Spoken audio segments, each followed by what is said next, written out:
Hello friends, welcome to my YouTube channel. आज हम लोग ग्लाइकोलिसिस प्रोसेस को पढ़ेंगे। So what is glycolysis? Glycolysis is the process in which glucose is broken down to produce energy. Glycolysis basically 10 step का process होता है, followed by 10 enzyme. Glycolysis को आगे पढ़ने से पहले हम लोग ग्लाइकोलिसिस के कुछ पॉइंट जान लेते हैं, जिसमें से पहला है ग्लाइकोलिसिस की डिस्कवरी किसने की थी। Glycolysis is discovered by Embden, Moran और पैरानस। ये 3 साइंटिस्ट मिलकर इसकी डिस्कवरी किए थे और इसलिए इसको ईएमपी, शॉर्ट फॉर्म में इसको ईएमपी पाथवे भी बोलते हैं। ये कहाँ पर होता है? ये सेल के साइटोप्लाज्म में होता है। ये एरोबिक यानी कि जिनको ऑक्सीजन की रिक्वायरमेंट होती है, ऐसे ऑर्गेनिज्म जिनको ऑक्सीजन की रिक्वायरमेंट होती है उन ऑर्गेनिज्म में, और ऐसे ऑर्गेनिज्म जिनको ऑक्सीजन की रिक्वायरमेंट नहीं होती है यानी कि एनएरोबिक ऑर्गेनिज्म, दोनों में ग्लाइकोलिसिस प्रोसेस होती है। It does not require oxygen.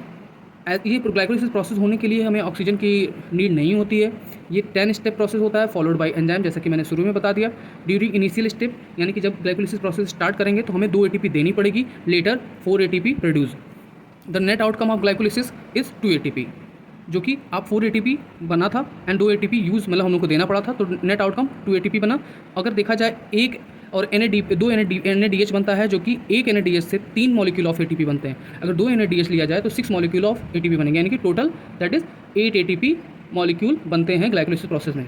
अब ग्लाइकोलिसिस प्रोसेस को पढ़ने से पहले ये जो हम लोग को पहला पॉइंट है ग्लूकोज। अब ये ग्लूकोज तक हमें आने के लिए कहाँ से ग्लूकोज आता है हमारी बॉडी में, या प्लांट कैसे ग्लूकोज लाता है, इन सब प्रोसेस को हम लोग पढ़ेंगे। तो सबसे पहले देखा जाएगा कि ग्लूकोज बेसिकली जब प्लांट फोटोसिंथेसिस करता है तो CO2 plus water and sunlight के प्रेजेंस में ग्लूकोज बना देता है। इस प्रोसेस को फोटोसिंथेसिस भी बोलते हैं। अब प्लांट ग्लूकोज के रूप में अपना फूड स्टोर नहीं करता है, ये स्टार्च के रूप में करता है। तो जब हम लोग प्लांट को खाते हैं तो प्लांट को खाने के बाद हम लोगों के पास, हम लोग की बॉडी में एक एंजाइम होता है अमाइलेज, जो कि इसका ब्रेकडाउन फर्दर करता है, ग्लूकोज में बना देता है। अगर देखा जाए हम लोग जब प्रोटीन या अमीनो एसिड कुछ खाते हैं तो भी ग्लूकोज बनता है। मतलब हम लोगों को बेसिकली ये जो खा रहे हैं ये बेसिकली एनर्जी के लिए खा रहे थे। यानी कि अगर हम लोग कोई भी चीज़ खाते हैं तो उसका मेन कॉज होता है एनर्जी। तो सबसे पहले अगर प्रोटीन का देखा जाए, प्रोटीन या अमीनो एसिड जब ब्रेकडाउन होता है तो ये जिस प्रोसेस से ब्रेकडाउन होता है इसको ग्लूकोनियोजेनेसिस कहते हैं। यानी कि प्रोटीन या अमीनो एसिड ब्रेकडाउन हो करके ग्लूकोज बनाता है। अगर ग्लाइकोजन, जो कि एनिमल इस रूप में ग्लाइकोजन के रूप में फूड को स्टोर करता है, इस प्रोसेस को कहते हैं ग्लाइकोजिनोलिसिस। यानी कि अगर ग्लाइकोजन से ग्लूकोज बनता है तो ग्लाइकोजिनोलिसिस प्रोसेस के थ्रू ग्लूकोज बनता है। अगर लिपिड या फैट यानी कि ऑयल या कोई फैटी सब्सटेंस खाते हैं तो उसमें बेसिकली हम लोग का जब ये ब्रेकडाउन होता है यानी कि लाइपोलिसिस होता है, यानी लिपिड या फैट का ब्रेकडाउन होता है, तो भी ग्लूकोज बनता है। अब ये ग्लूकोज हमारा ये बन के तैयार हो गया, जो कि यहाँ पर हम लोग को अभी पढ़ेंगे। तो ग्लूकोज बन के तैयार हो गया, तो इसके बाद फर्दर क्या होता है, ग्लूकोज जब टूटेगा तो ये एनर्जी देगा और CO2 बनेगा और वाटर मॉलिक्यूल बनेगा। अब ये जो ग्लूकोज बना है इस प्रोसेस को हम लोग इसको किस प्रोसेस में पढ़ते हैं? रिस्पिरेशन प्रोसेस में पढ़ते हैं। अब रिस्पिरेशन में सबसे पहला प्रोसेस होता है ग्लाइकोलिसिस, जो कि साइटोप्लाज्म में, जो कि अभी हम लोग आगे पढ़ेंगे। दूसरा होता है क्रेब्स साइकिल, जो कि माइटोकॉन्ड्रिया में होता है, माइटोकॉन्ड्रिया के मैट्रिक्स में होता है। थर्ड प्रोसेस होता है इलेक्ट्रॉन ट्रांसपोर्ट सिस्टम या चेन, जो कि इनर मेम्ब्रेन ऑफ माइटोकॉन्ड्रिया में होता है। अब हम लोग का ग्लूकोज बन गया है। अब ग्लूकोज से हम लोग देखेंगे ग्लूकोज कैसे फर्दर ये ग्लूकोज कनेक्ट होता है तुम्हारे इलेक्ट्रॉन ट्रांसपोर्ट चेन और क्रेब्स साइकिल से। यानी कि पहले हम लोग ग्लूकोज का ब्रेकडाउन करेंगे। अब ग्लूकोज का ब्रेकडाउन, ये बेसिकली एक बात ध्यान रखिएगा कि ये ग्लूकोज जो ब्रेकडाउन हो रहा है ग्लाइकोलिसिस प्रोसेस में, ये 10 स्टेप लग जाते हैं इसमें, फॉलोड बाय 10 एंजाइम। तो पहला प्रोसेस जो है ग्लूकोज से ग्लूकोज 6 फॉस्फेट बनता है। यहाँ यही एक प्रोसेस है जहाँ पे हमें एटीपी देनी पड़ेगी। यहाँ पर एक मॉलिक्यूल ऑफ एटीपी चेंज होता है एक मॉलिक्यूल ऑफ ADP से, यानी कि एडिनोसिन ट्राईफॉस्फेट से एडिनोसिन डाईफॉस्फेट में चेंज होता है, और यहाँ पर चेंज होता है। उसके बाद ग्लूकोज 6 फॉस्फेट बनता है। तो यहाँ पर ग्लूकोज 6 फॉस्फेट के दौरान हमें कौन से एंजाइम की ज़रूरत पड़ी थी? हेक्सोकाइनेज एंजाइम की ज़रूरत पड़ेगी। अब फर्दर बेसिकली ग्लूकोज भी 6 कार्बन कंपाउंड है। अब ग्लूकोज 6 फॉस्फेट भी 6 कार्बन कंपाउंड है। अब ग्लूकोज 6 फॉस्फेट जब ग्लूकोज 6 फ्रक्टोज 6 फॉस्फेट में चेंज होगा तो यहाँ पे कौन सा एंजाइम की ज़रूरत पड़ेगी? फॉस्फोग्लूकोज आइसोमरेज। बेसिकली ग्लूकोज और फ्रक्टोज देखने में आपस में एक समान होते हैं, तो इसको यहाँ पर आइसोमरेज यानी कि आइसोमर होते हैं एक दूसरे के। तो यहाँ पर हुआ क्या, ग्लूकोज 6 फॉस्फेट से ग्लूकोज 6 फॉस्फेट फ्रक्टोज 6 फॉस्फेट बना with the help of enzyme phosphoglucose isomerase. फिर फर्दर फ्रक्टोज 6 फॉस्फेट से फ्रक्टोज 1,6 बिस फॉस्फेट बना। यहाँ ये दूसरा प्रोसेस जहाँ पर हमें फिर एक ATP देनी पड़ेगी, यानी कि एक ATP मॉलिक्यूल चेंज हुआ एक ADP मॉलिक्यूल में। अब यहाँ पर ये थर्ड प्रोसेस, यानी कि थर्ड प्रोसेस में कौन सा एंजाइम लगेगा? फॉस्फोफ्रक्टोकाइनेज। अब फर्दर ये fructose 6 phosphate fructose 1,6 bis phosphate में चेंज हुआ। ठीक है, अब ये fructose 1,6 bis phosphate triose phosphate, जो कि इंटर कन्वर्जेबल होते हैं ये आपस में, यहाँ पर कौन से एंजाइम की ज़रूरत पड़ेगी हमें, एल्डोलेज, यानी कि फ्रुक्टोज 1,6 बिस फॉस्फेट से लेकर के ट्रायोस फॉस्फेट बनाने के बीच में हमें एनोलेज एंजाइम की ज़रूरत पड़ेगी। अब फ्रुक्टोज 1,6 बिस फॉस्फेट भी 6 कार्बन कंपाउंड है। अब यहाँ पर देखेंगे ट्रायोस फॉस्फेट, अब ट्रायोस फॉस्फेट में कैसे बना था, अभी हम लोग देखें एनोलेज एंजाइम के थ्रू।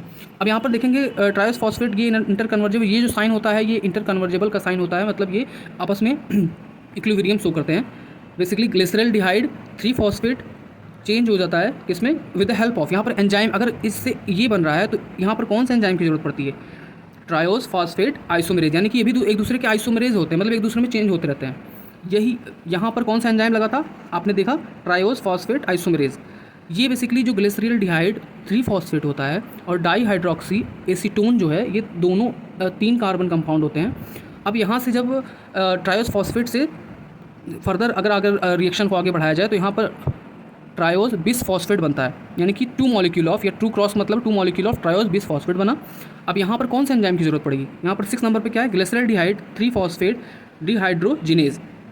यहाँ यही एक प्रोसेस है ट्रायोस फॉस्फेट और ट्रायोस बिस फॉस्फेट के बीच में ही NAD+ NADH+H+ में चेंज होता है। ये प्रोसेस हम लोगों को ध्यान रखना होगा, क्योंकि यही से क्वेश्चन आता है कि पूछा जाएगा NAD+ से NADH, यानी कि NADH कहाँ बनता है, तो यहाँ ट्रायोस फॉस्फेट से ट्रायोस बिस फॉस्फेट के बीच NADH बनता है। अब ट्रायोस बिस फॉस्फेट को अगर इसका दूसरा नाम देखा जाए तो 1,3 बिस फॉस्फो ग्लिसरिक एसिड बोला जाता है। अब यहाँ पर प्रोसेस है, यहाँ ये कितने कार्बन का होता है, ये भी 3 कार्बन कंपाउंड होता है, यहाँ ये भी 3 कार्बन कंपाउंड, ये भी 3 कार्बन कंपाउंड। अब बेसिकली ये देखा जाएगा जब ट्रायोस बिस फॉस्फेट या 1,3 बिस फॉस्फो ग्लिसरिक एसिड फर्दर जब चेंज होता है ट्रायोस फॉस्फेट में, यानी कि 3 फॉस्फो ग्लिसरिक एसिड में जब चेंज होता है, तो यहाँ पर देखेंगे हम 2 मॉलिक्यूल ऑफ, यहाँ से ADP से ATP बना। मैंने अभी जब शुरुआत में बताया था कि 4 ATP बनते हैं ना, तो यहाँ पहला प्रोसेस जो 2 ATP यहाँ बन रहा है, यानी कि 2 ADP से 2 ATP बना, यानी ये भी 3 कार्बन कंपाउंड है। अब यहाँ पर क्या हो रहा है, ट्रायोस फॉस्फेट बना, ठीक है। अब ये जो जहाँ पर जो एंजाइम की नीड हुई है, ये फॉस्फोग्लिसरेट काइनेज की ज़रूरत पड़ी थी। मतलब अगर 1,3 बिस फॉस्फोग्लिसरिक एसिड से 3 फॉस्फोग्लिसरिक एसिड बनाना है तो हमें कौन से एंजाइम की ज़रूरत पड़ेगी, फॉस्फोग्लिसरेट काइनेज। अब इसी प्रोसेस के बीच हमें 2 ADP से 2 ATP भी मिला। अब अगर फर्दर इस रिएक्शन में आगे बढ़ते हैं तो 3 फॉस्फोग्लिसरिक एसिड से फॉस्फोग्लिसरेट जहाँ प्रोसेस बना, यहाँ पर कौन से एंजाइम की ज़रूरत पड़ी, फॉस्फोग्लिसरेम्यूटेज। अब फर्दर 2 फॉस्फोग्लिसरेट से फॉस्फोइनॉल पायरुवेट बना, यहाँ पर 9वां जो एंजाइम लगा है वो है एनोलेज।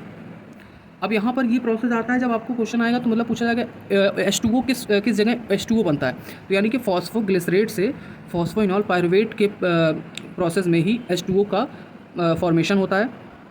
अब ये जो फॉस्फोइनॉल पायरुवेट है फर्दर चेंज हो जाता है पायरुविक एसिड में। यहाँ पर कौन सा एंजाइम की जरूरत पड़ती है, पायरुवेट काइनेज की जरूरत पड़ती है। अब यही प्रोसेस है, देखो 2 ADP से 2 ATP यहाँ बना। अब यहाँ भी फॉस्फोइनॉल पायरुवेट से पायरुविक एसिड बनने के दौरान भी 2 ADP से 2 ATP बना, यानी कि टोटल 4 ATP बने। यहाँ हमें 2 ATP देनी पड़ी थी, मतलब एक ATP टूट के एक ADP बना, एक ATP टूट के एक ADP बना, यानी कि 2 ATP हमें देनी पड़ी थी। और यहाँ क्या हुआ, ADP से ATP बना, यानी कि 2 मॉलिक्यूल ऑफ ATP यहाँ बना, 2 मॉलिक्यूल ऑफ ATP यहाँ बना। अब यहाँ पर बेसिकली इंटर कन्वर्जेबल रिएक्शन, यानी कि 2 मॉलिक्यूल ऑफ NADH बना। अब हम लोग यहाँ पायरुविक एसिड तक प्रोसेस से हम लोग पायरुविक एसिड मॉलिक्यूल बना लिए हैं। अब फर्दर हम लोग जो हमारा क्रैब साइकिल है, चाहे वो ETS है यानी कि इलेक्ट्रॉन ट्रांसपोर्ट सिस्टम या चेन, वो कैसे पायरुविक एसिड से कनेक्टेड है, ये हम लोग फर्दर आगे वाले जितने भी रिएक्शंस होंगे उसमें पढ़ेंगे। अगर मेरी वीडियो आपको पसंद आई होगी तो please like and share and subscribe my channel. Thank you.